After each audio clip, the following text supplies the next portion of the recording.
আসসালামু আলাইকুম প্রিয় ভাই ও বোনেরা, আপনারা সবাই কেমন আছেন? আশা করি আল্লাহর অশেষ রহমতে সবাই ভালোই আছেন। আলহামদুলিল্লাহ, আমিও আল্লাহর অশেষ রহমতে ভালোই আছি। আজকে আমি চুষি পিঠার রেসিপি নিয়ে চলে আসলাম।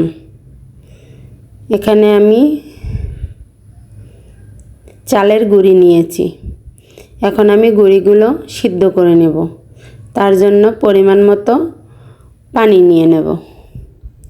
পানি দিয়ে পানিটা যখন বলক উঠেছে তখন আমি গুঁড়িটা দিয়ে দিয়েছি লবণ দিয়ে।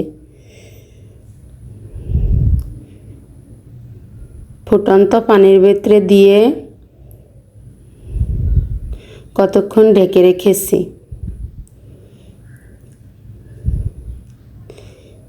জাল কমিয়ে দিয়ে তারপর গুঁড়িটা যখন একটু সিদ্ধ হয়ে আসছে তখন নেড়ে চেড়ে সুন্দর করে মিশিয়ে নেব।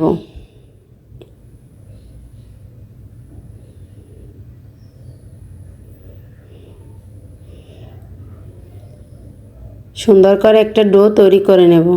এটা চালের আটা, এটা দিয়ে পিঠা বানাইতে এটা সুন্দর করে সিদ্ধ করতে হবে। সাথে আমি রুটিও বানাবো। এতগুলো দিয়ে আমি চুই পিঠা বানাবো না। এভাবে আমি নেড়ে চেড়ে আবার কিছুক্ষণ ঢেকে ভালো করে সিদ্ধ করে নিয়েছি। এই যে দেখুন, আমার কালারটা কিন্তু চেঞ্জ হয়ে গেছে, সাদা নেই। কালারটা দেখলেই মনে হয় যেন সিদ্ধ হয়ে গেছে।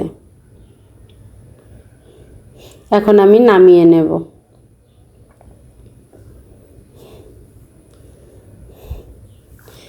নামিয়ে অল্প একটু গরম কমলে তারপরে হালকা গরম থাকতে থাকতেই মেজে নিতে হবে, নয়তো ডোটা ভালো হবে না।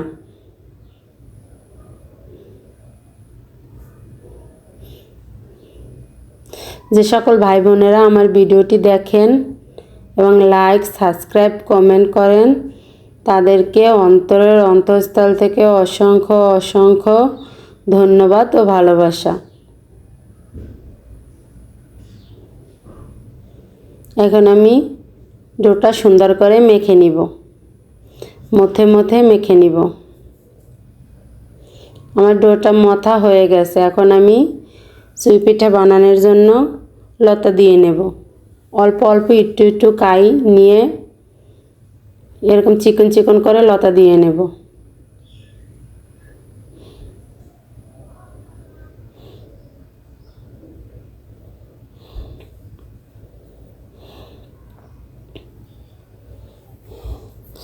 আমি কয়েকটা লতা দিয়ে এখন কেটে দেখিয়ে দেব।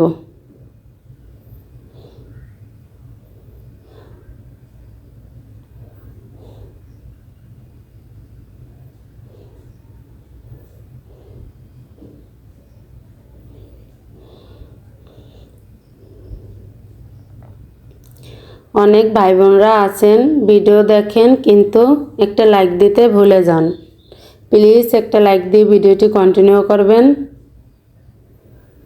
এখন আমি পিঠাগুলো এভাবে হাতের সাইড দিয়ে আলতোভাবে কেটে নিব।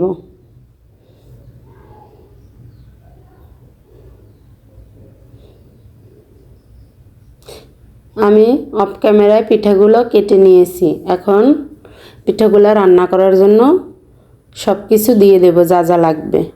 এখানে আমি চিনি দিয়ে দিয়েছি, তারপর দিয়ে দিলাম মিঠা। আপনারা চাইলে শুধু চিনি দিয়েও রান্না করতে পারেন বা শুধু মিঠে দিয়েও রান্না করতে পারেন। আজকে আমি চিনি মিঠে দুইটাই দেব। এখন আমি দিয়ে দিলাম নারিকেল।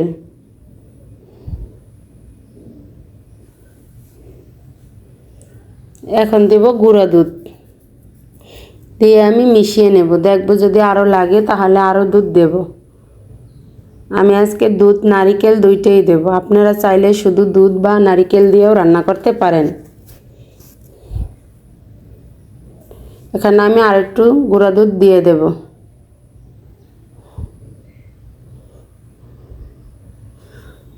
দুধ আপনারা আপনাদের দুধ নারিকেল আপনারা আপনাদের পছন্দ মতন কম বেশি করে দিয়ে দিতে পারেন। এখন আমি এখানে 3টা তেজপাতা নিয়েছি।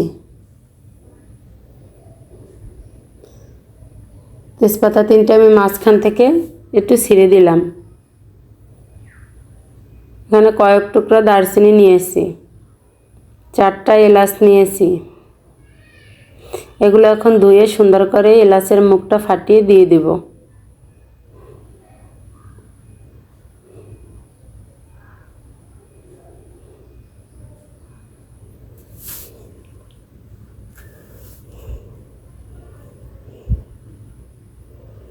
এখন আমি পরিমাণ মতো লবণ দিয়ে নেব।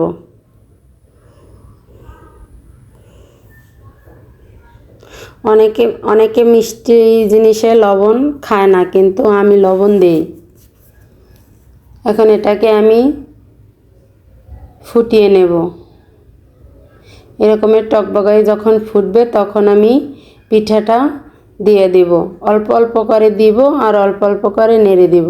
আস্তে আলতো হাতে নেড়ে দিব, বেশি জোরে নাড়া যাবে না। এই অবস্থায় পিঠাটা অনেক কাঁচা, এই জন্য বেশি জোরে নাড়া যাবে না, হালকা একটু নেড়ে দিতে হবে, নয়তো আবার দলা পাকিয়ে যাবে। আর সবগুলো পিঠা একসাথে দিলে দলা পাকিয়ে যাওয়ার সম্ভাবনা আছে, এই জন্য অল্প অল্প দিয়ে দেব। আবার ফুটে উঠলে আবার অল্প করে দিয়ে দেব। এভাবে আমি সমস্ত পিঠাগুলো দিয়ে দেব। আমার চ্যানেলে যে সকল নতুন বন্ধু আছেন তাদেরকে অসংখ্য অসংখ্য ধন্যবাদ। নতুন পুরাতন সব বন্ধুকে অসংখ্য অসংখ্য ধন্যবাদ।